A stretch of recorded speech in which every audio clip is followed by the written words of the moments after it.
Amigos oyentes de Radio Bolivariana, sean bienvenidos a esta nueva emisión del programa La Otra Historia con el profesor José Guillermo Ángel Memo Ángel. Profesor Memo Ángel, este será el capítulo número 26 de la serie Historia y Literatura, y en esta ocasión usted quiere hablar de Madame Bovary de Gustave Flaubert. Es una de las novelas más interesantes del siglo XIX porque, así como Effie Brice, Madame Bovary empieza a mostrar cómo la mujer va tomando, digamos, más autonomía, sin embargo, en una sociedad demasiado puritana que no le permite ser, aunque ella insiste en hacerlo, en ser lo que ella piensa, quiere, siente, y es, digamos, la muestra como la mujer en el siglo XIX empieza a ser ella misma, a independizarse, a ser más autónoma. Sí, es una novela que se ha tomado como la novela antirromántica del siglo XIX. El romanticismo viene de la palabra roman, en alemán novela, en francés novela, román, pero que planteaba que el personaje debía vivir como en una novela, ser un héroe, lograr pues muchas de las imágenes que tenemos de los grandes personajes, que se convierten al final en estatuas, en alegorías. Pero Flaubert se va a ir contra eso. Dice, un momentico, están sucediendo cosas, y están sucediendo cosas no en las grandes ciudades, sino en las provincias, en los pequeños pueblos. Y asume, pues, esta novela, que es una novela que contiene 4 cosas muy espectaculares. Una, el desarrollo de la ilustración y la contrailustración. Ya hablaremos de esto. Segundo, la descripción de las cosas. Es como el siglo XIX se va a preocupar por describir todo lo que pueda, como si ya fuera a desaparecer esa capacidad que tiene el hombre de narrar lo que ve. Ya en el siglo XX nos van a mostrar lo que tenemos que ver, en tanto que en el siglo XIX no es lo que vemos, es lo que yo veo cuando entra un rayo de luz por una ventana. ¿Qué pasa ahí? Cuando yo logro ver un objeto y entenderlo en toda su magnitud, o sea, desde la necesidad de hacer el objeto hasta la forma como quedó hecho.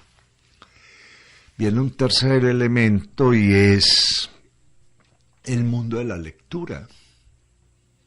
El siglo XIX, debido pues a la Revolución Francesa, a la Revolución Norteamericana, a la libertad de prensa, o sea, de imprenta. Este fenómeno de la libertad de prensa va a convertir el libro en una parte del ser humano, a pesar de que Madame Bovary se escribe primero como folletín por entregas en los periódicos, pero al final el libro va a ser el componente importante, porque el libro es una vida que yo llevo conmigo, otra vida. Eso es muy interesante cuando uno lee, se está leyendo otra vida. Cuando uno carga un pequeño libro en el bolso, ahí llevo la vida de otro. Y me voy a enterar de esa vida para yo mismo confrontarme. O sea que hay un fenómeno que es la lectura, y lo que sucede en las sociedades provincianas frente a alguien que necesita más, pero que esa sociedad se lo castiga. Se lo niega. Se lo niega o lo usa como una manera para señalar al otro los propios pecados que tiene el que señala.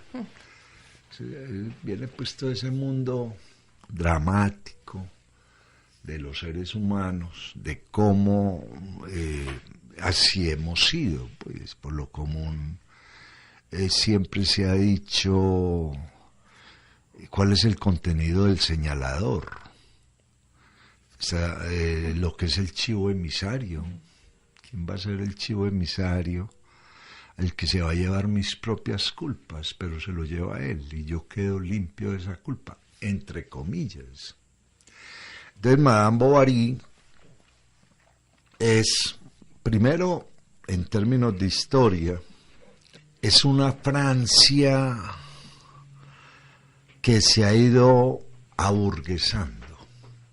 Después de la Revolución Francesa, en que cae la monarquía y cae la aristocracia, el mundo se divide, aparecen las ideologías, conservadores, los que no admiten la Revolución Francesa, y que siguen siendo fisiócratas, o sea, siguen pensando en términos de la tenencia de tierra y lo que en los órdenes que plantea la tierra. Esos son los conservadores. Son los conservadores, pues aquí hemos hablado mucho de un hombre que se llama Joseph de Maistre, que tiene la teoría conservadora en ese libro que se llama Las Veladas de San Petersburgo, donde es una forma de ver la vida.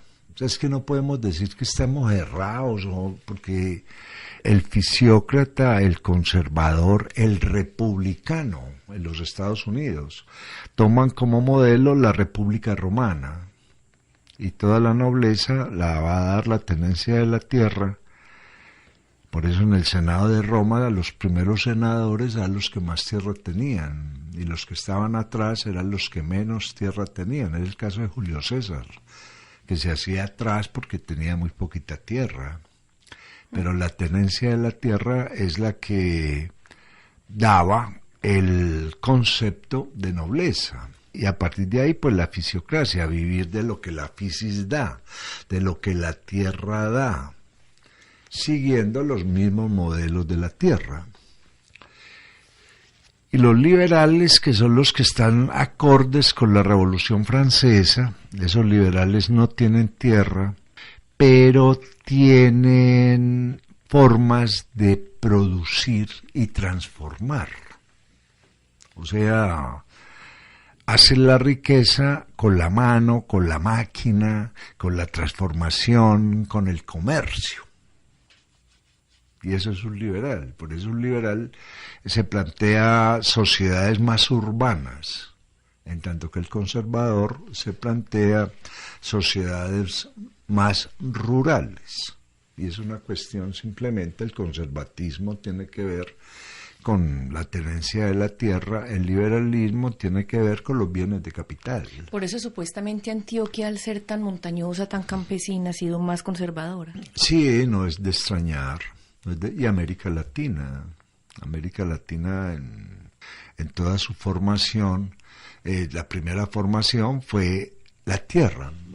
Cuando llegan los conquistadores, pues se van a repartir la tierra y no van a fomentar la industria, simplemente van a vivir de la tierra. Por eso aparecen los encomenderos, y encomenderos le entregan un grupo de aborígenes, él se encargará de velar, entre comillas, por la religiosidad de estas personas, pero ellos harán el trabajo por él, en la tierra, y él simplemente administrará la tierra. Eso porque nos llegó una Castilla que era feudal. Si nos hubieran llegado catalanes, por ejemplo, o aragoneses, que eran más comerciantes, la suerte de América habría sido otra. Claro, pues que eso no se discute en historia, porque ahí no es lo que debió haber sido, sino lo que pasó. Claro. ¿Cierto? La conquista de América se da con castellanos, y esa es la ley que establece la reina Isabel, porque Fernando, siendo de Aragón y de Cataluña, el imperio llegaba hasta Sicilia, Nápoles, Cerdeña, eran comerciantes. Y era pero más no, liberal en su pensamiento. Eran más liberales, claro, porque el comerciante siempre ha sido liberal. Pues el comerciante está en contacto con mucha gente y no excluye, eso incluye. porque su negocio está en incluir. Claro, que todo el mundo Y si hago negocios y comercio, estoy en contacto con la gente, estoy en contacto con los productores, o sea... Y eso lo hace de una mente más abierta. Sí, claro, y de hecho, pues... si hubiera llegado esta gente habría sido otro cantar, pero llegó los feudales castellanos, y esos son los que de alguna forma plantean América en términos de tierra. Claro que también ese feudalismo estaba presente en Europa. O sea, no es solamente querer decir que los europeos eran todos comerciantes, no, para nada.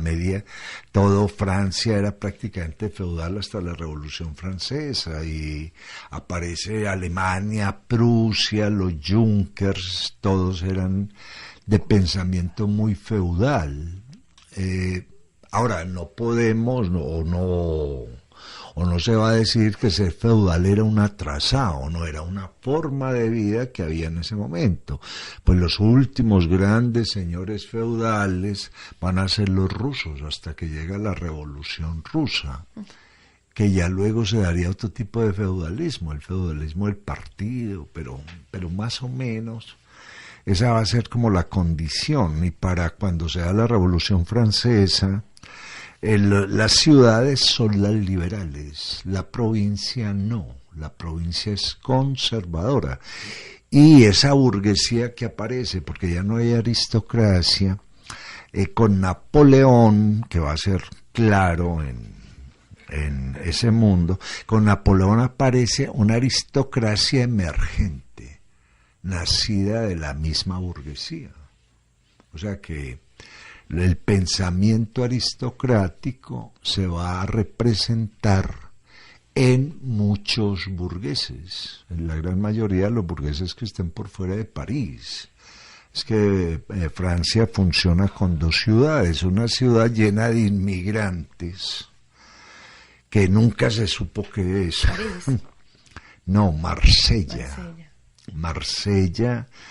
eso unos dicen que la fundaron los griegos, otros dicen que fueron 3 piratas que se juntaron. En fin, es el mundo del Mediterráneo, es el mundo completo de marineros, de gente que pasa de África a Europa, se mezcla, hay de todo, y Marsella es una ciudad muy particular por eso. De hecho, durante la Segunda Guerra Mundial no fue tocada por el nazismo, debido a eso. ¿Quién maneja Marsella? No lo maneja nadie. Ahí pasa de todo, porque es un montón. En tanto que París ya sí se centra, ya tiene un pensamiento, se da una bohemia. De hecho, todos los escritores del siglo XIX se dan con lo que se produce en París. Y cuando Flaubert escribe Madame Bovary, Flaubert ya ha pasado por París, ya ha hecho un viaje importante al Oriente, porque todos iban al Oriente a conocer esto. Para ese momento ya Francia está colonizando el norte de África, Túnez, un pedazo de Marruecos, Argelia, ese libro hermoso de Guy de Maupassant que se llama Bajo el Sol, cómo los franceses van a conocer ese mundo del Islam y cómo se mueven por ahí. Claro que Napoleón ya había llegado a Egipto y había dejado la huella francesa en Egipto. Ahora, con Napoleón aparecen 3 cosas muy importantes. Primero, la escuela pública. Vuelve y rescata la escuela pública con mucha fuerza. ¿En qué momento había muerto? ¿En qué momento había había pequeñas escuelas religiosas que manejaban los sacerdotes. Pues en la misma Edad Media aparece la escuela catedralicia, está pegada a la catedral. Pero no había una escuela pública que dependiera completamente del Estado. Eso desapareció con la caída del Imperio Romano. O sea, casi, claro, estamos hablando de prácticamente 13 siglos, 14 siglos en que no hubo escuela pública. O sea, ¿qué era la escuela pública? Educar al ciudadano para vivir en el Estado. O sea, usted tiene este Estado, en este Estado hay estas normas, prácticamente era civilizar, sí, digamos civilizar, para vivir en un Estado donde la ilustración era importante, porque necesitaban hacer ciudadanos. O sea, era el ciudadano que asumía la cultura, asumía el lenguaje, asumía los oficios, aprendía los oficios. Todo esto comienza con Napoleón. Napoleón, al fin y al cabo, era un gran matemático, fue presidente de la Academia de Ciencias de Francia, por eso él anda con sus ejércitos, lleva científicos jóvenes. ¿Por qué jóvenes? Porque van a tener todo el tiempo para hacer grandes investigaciones. Ahí aparece uno que es famosísimo, que se llama Champollion, que es el que descubre la piedra de Rosetta, donde empieza a descifrar los jeroglíficos. Entonces, lo primero es la escuela pública, educar ciudadanos para el país. Por eso nosotros anteriormente a mí me tocó estudiar en los colegios aquí en Medellín, había que estudiar educación cívica para vivir en las ciudades. Claro. Es que por eso se llama educación cívica, de civitas, ciudad en latín, y eso se va a volver civil. ¿Cómo ser un civil? Y a la gente hay que enseñarle a vivir y a usar la ciudad. Sí, claro, y eso es ser un civil. Por eso un militar se viste de civil cuando está en la ciudad, ¿cierto? Porque no va a ejercer la milicia, sino el contacto con los demás y el debido contacto. Claro. Entonces, primero va a ser eso. Luego, con Napoleón aparece el Politécnico, donde vamos a aprender oficios técnicos poderosos para poder industrializar Francia. Y Napoleón va a ser igual que los romanos. Los romanos reprodujeron Roma por toda Europa y por el Asia. Y Napoleón va a reproducir Francia por toda Europa. Por eso el que va a Europa y conoce París, todo se parece a París, menos las ciudades italianas y el sur de España.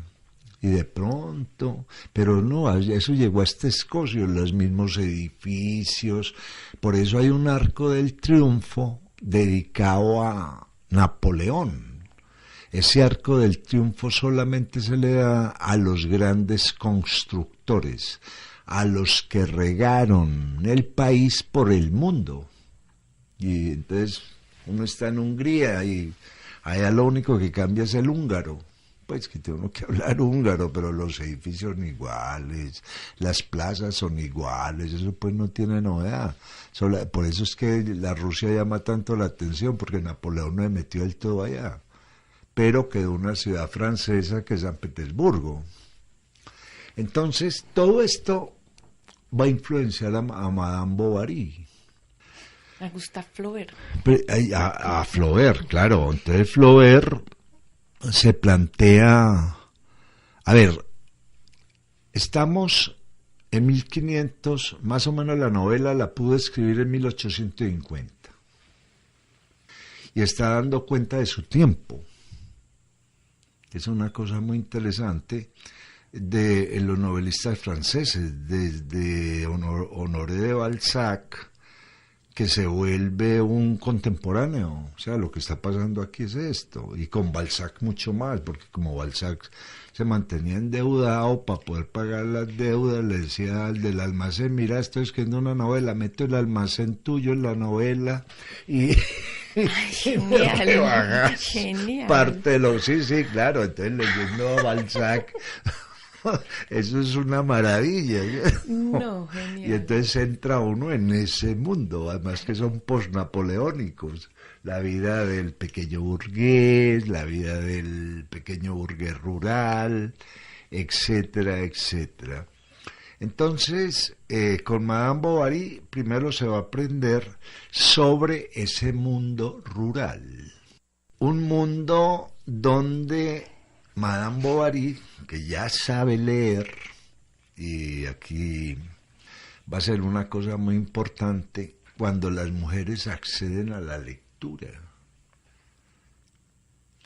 Por eso se ha dicho que Madame Bovary es el Quijote femenino.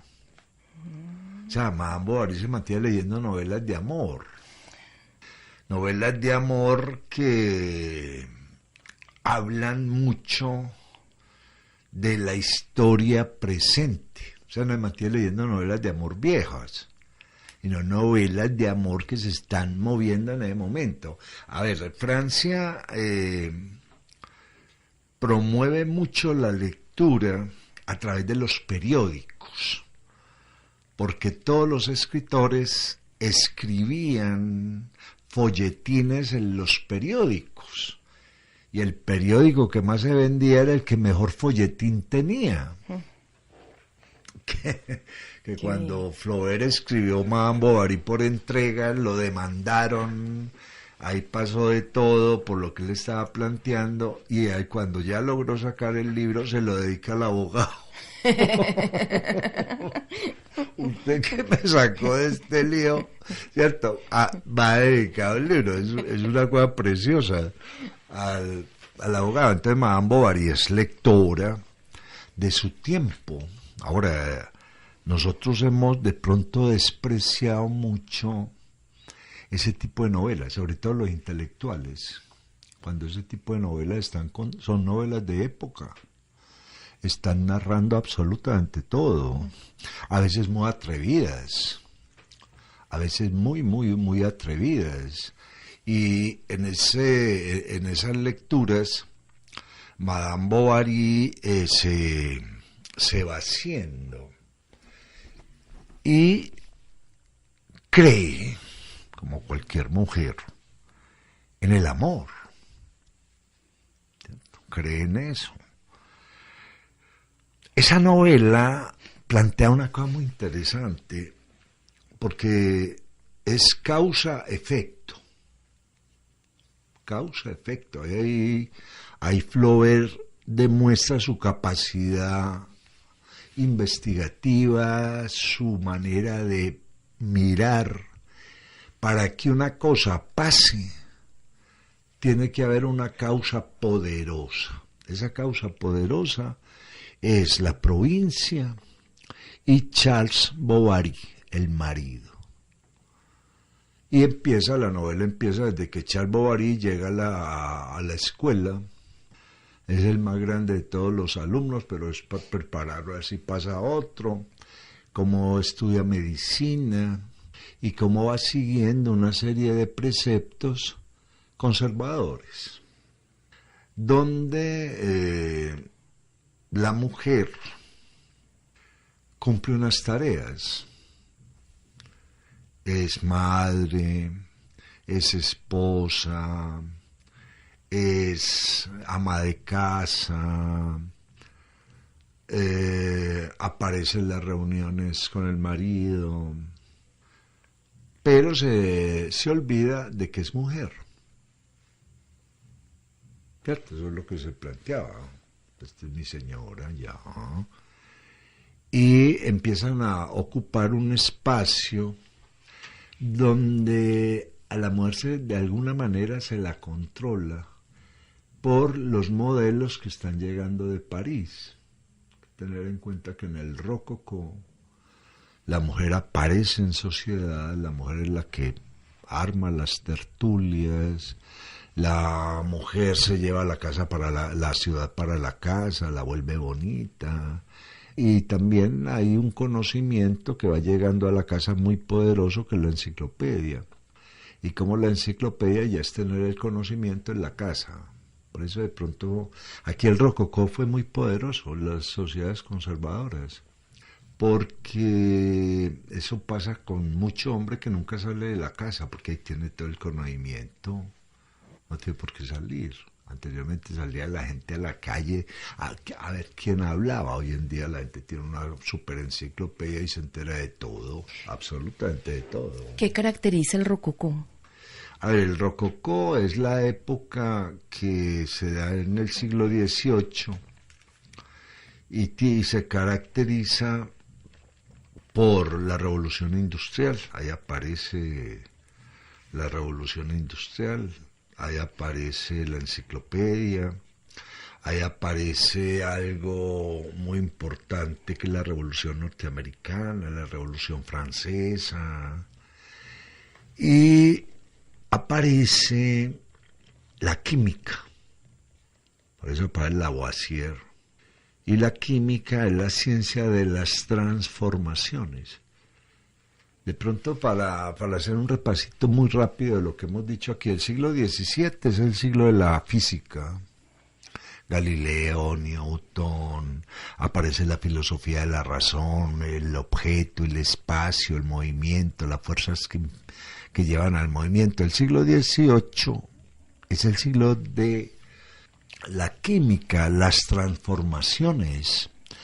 No es de extrañar de que sea el siglo de las expediciones botánicas, cómo vamos a transformar lo que estamos encontrando. Es el gran siglo de la perfumería, es el siglo de los colores pastel, o sea, ya ahí se está transformando el color de manera muy, muy fuerte. Es el siglo de las imprentas, sobre todo a partir de 1720, ya el libro llega fácil a las personas. Anteriormente era muy caro, ya se produce en serie, como cuando ya se producen muchos productos, aparecen las fábricas, todo eso en el 18 están haciendo, pero en el 19 ya lo marca. Es el 18 y donde se va a dar Madame Bovary, es el siglo de las ciudades que se industrializan, donde ya no basta tener ovejas, sino que las ovejas nos dan la lana, pero la lana hay que cardarla, la lana hay que tejerla, pero busquemos hacer telas muy fuertes para hacer muchos vestidos. Pues casi se diría que es un siglo donde las vitrinas aumentan. Hay mucho que comprar ya.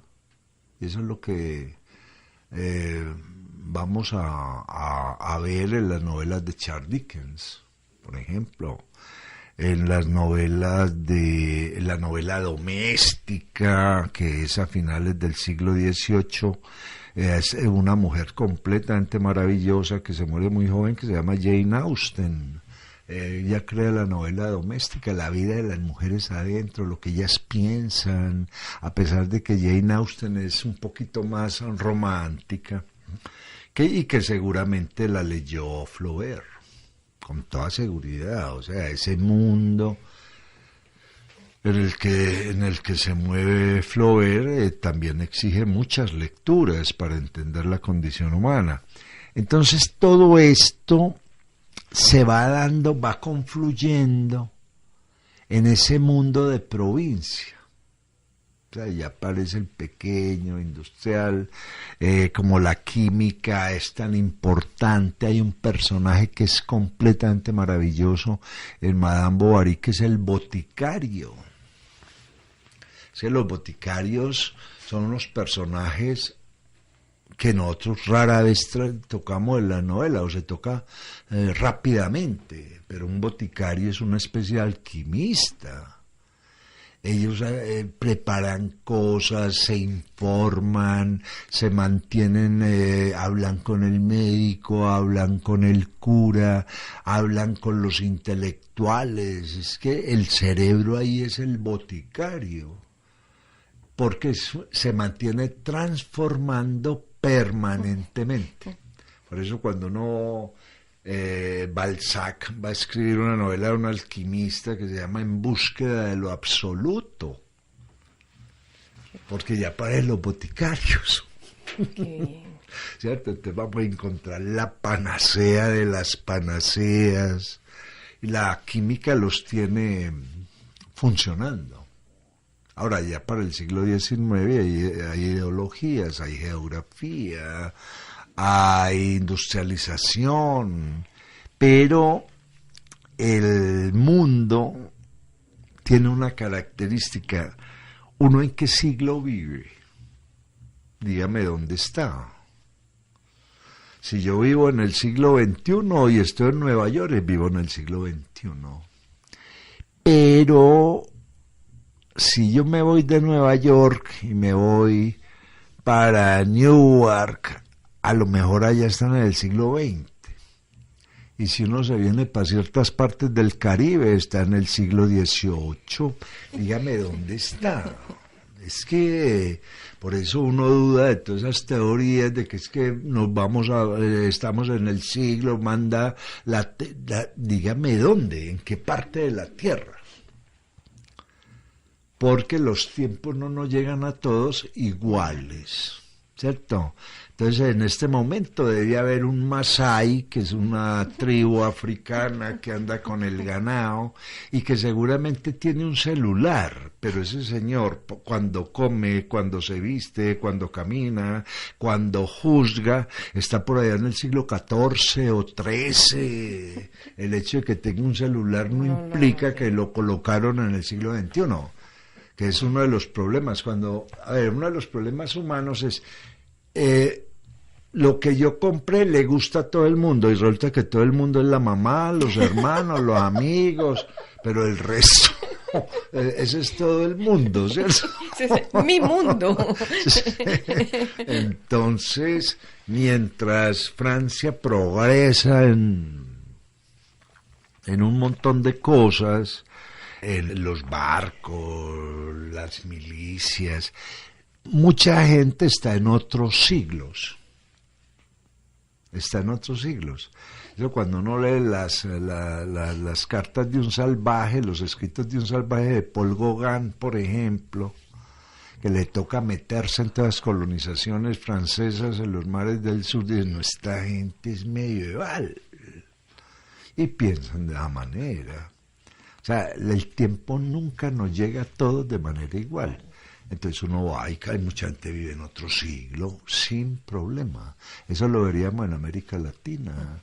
Gente del siglo XIX por montones, unos pocos, los que vivimos en la burbujita, estamos tocando el siglo XXI, estamos todos asustados, pero hay un señor por allá o cualquier ciénaga esas de la costa, viviendo en pleno siglo XIX, feliz de la pelota, y el señor no se preocupa por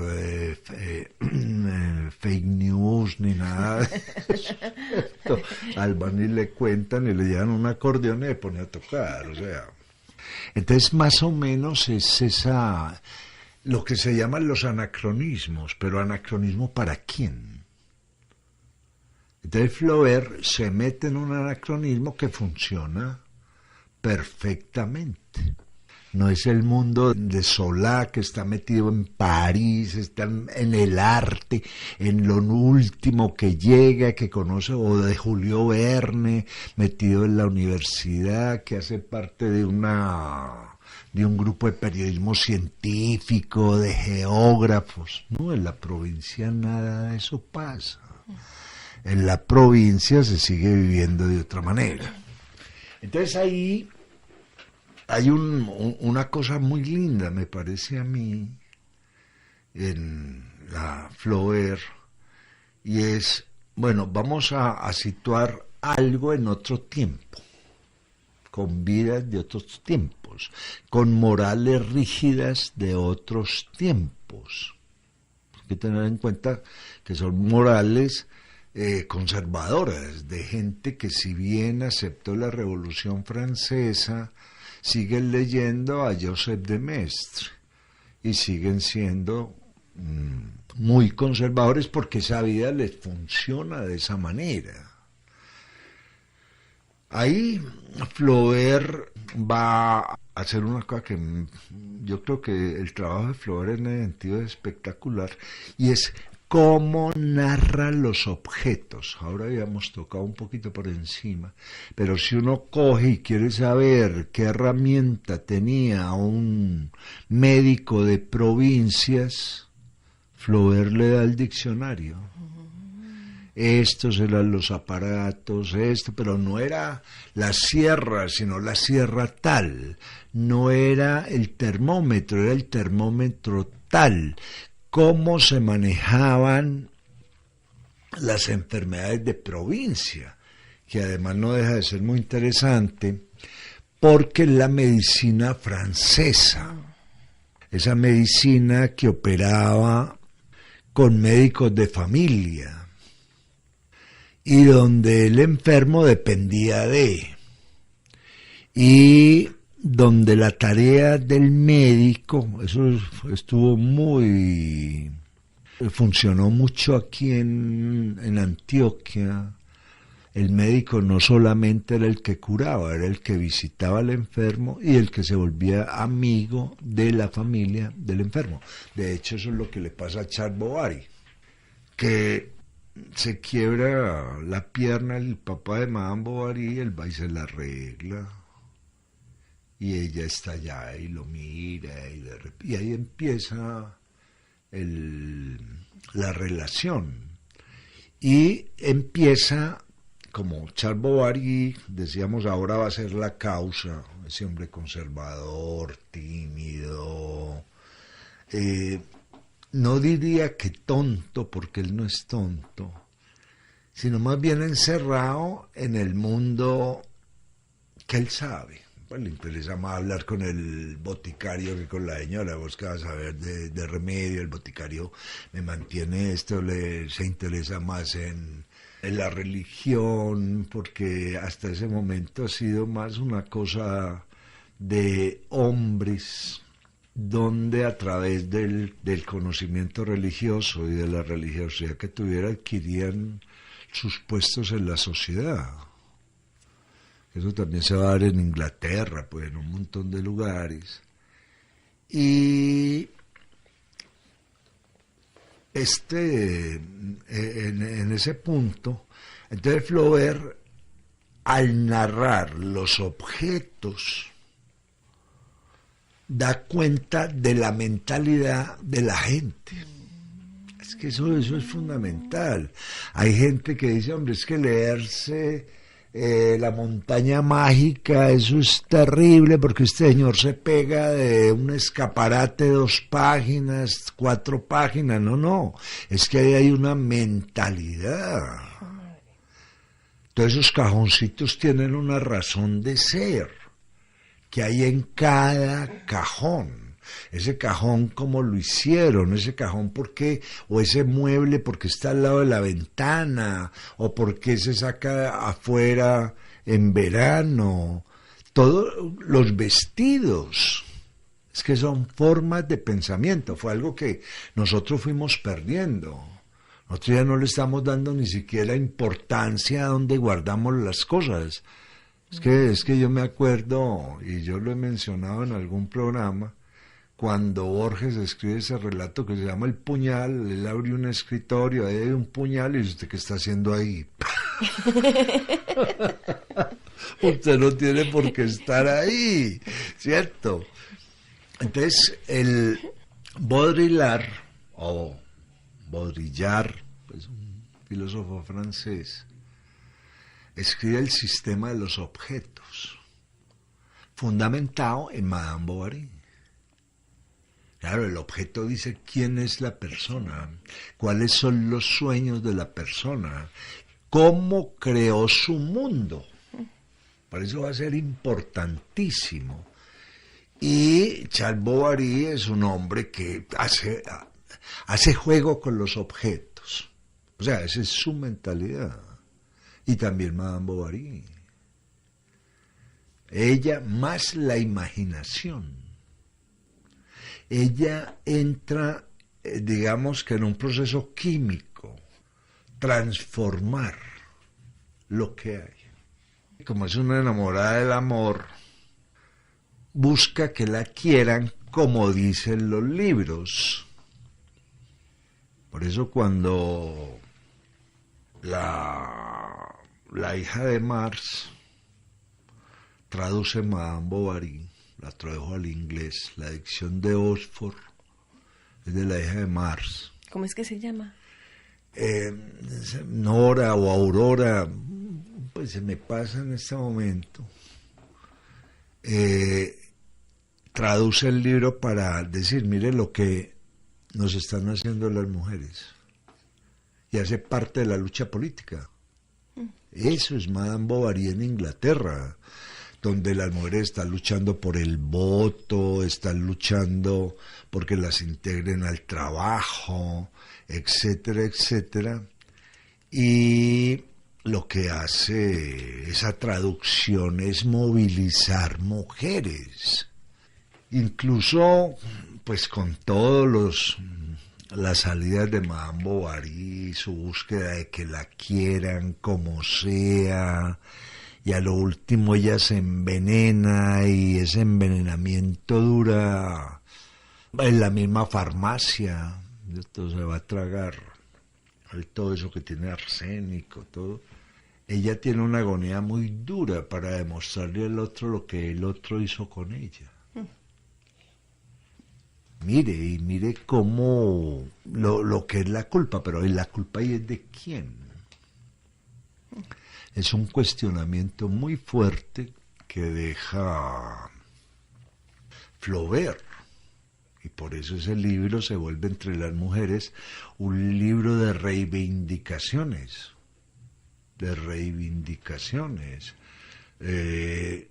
porque veníamos de novelas románticas donde la mujer es como una porcelana, ¿cierto?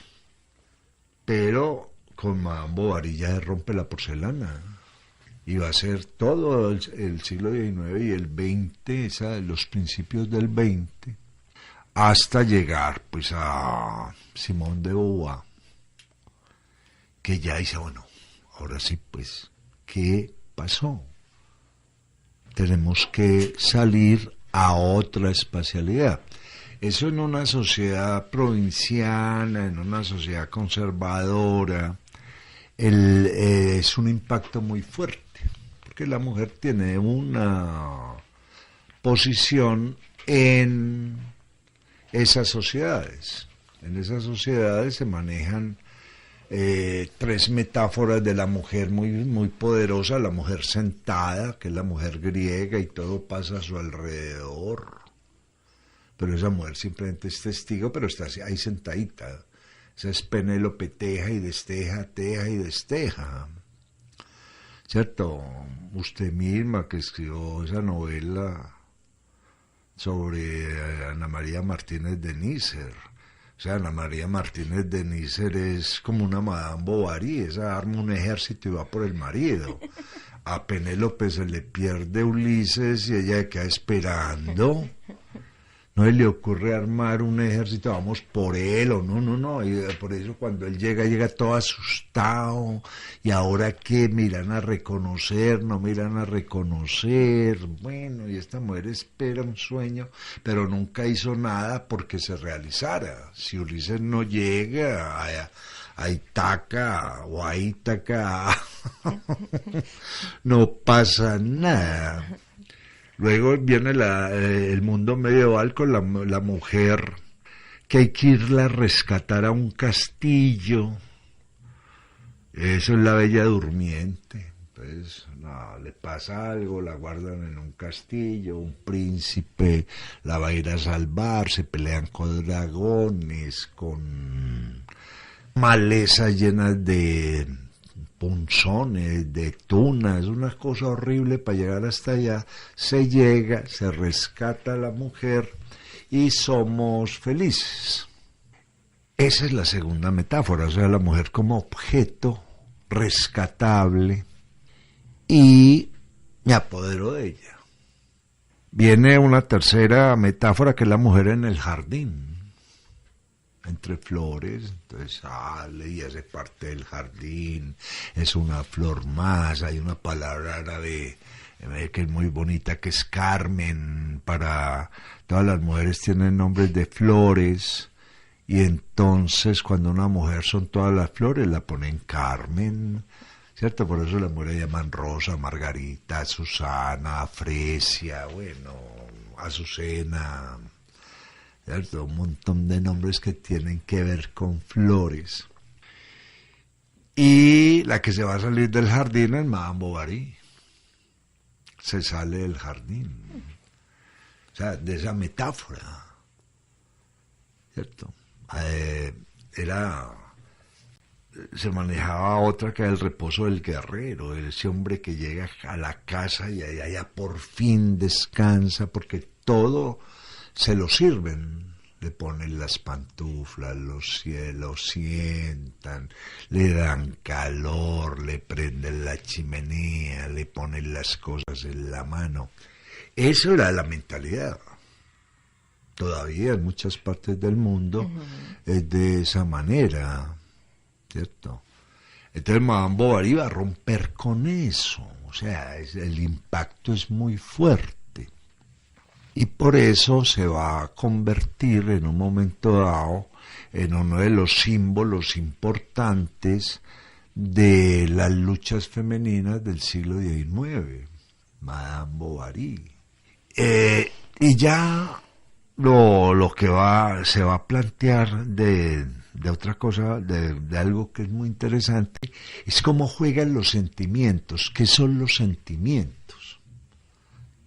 Hay que tener en cuenta que ya en ese momento se estaban estudiando un montón de enfermedades psicológicas y ya se trabajaban términos como la histeria, que después le van a servir a Freud y a todo el psicoanálisis. Desde que Bauer empieza a tocar eso, bueno, ¿qué pasa aquí? ¿Por qué se dan mujeres sin nombres? Y todo eso se va a dar de alguna manera en Madame Bovary. O sea, Madame Bovary es una de esas novelas donde vamos a tocar una condición que nadie había tocado.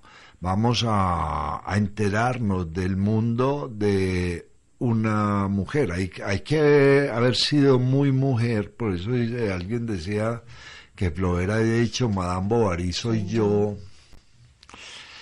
Pero es observar mucho, ver mucho, sentir mucho y ser capaz, como hacen los grandes escritores, de meterse de lleno en su personaje. Entonces, la causa que es Charles Bovary o Bovary va a tener un efecto, Emma Bovary.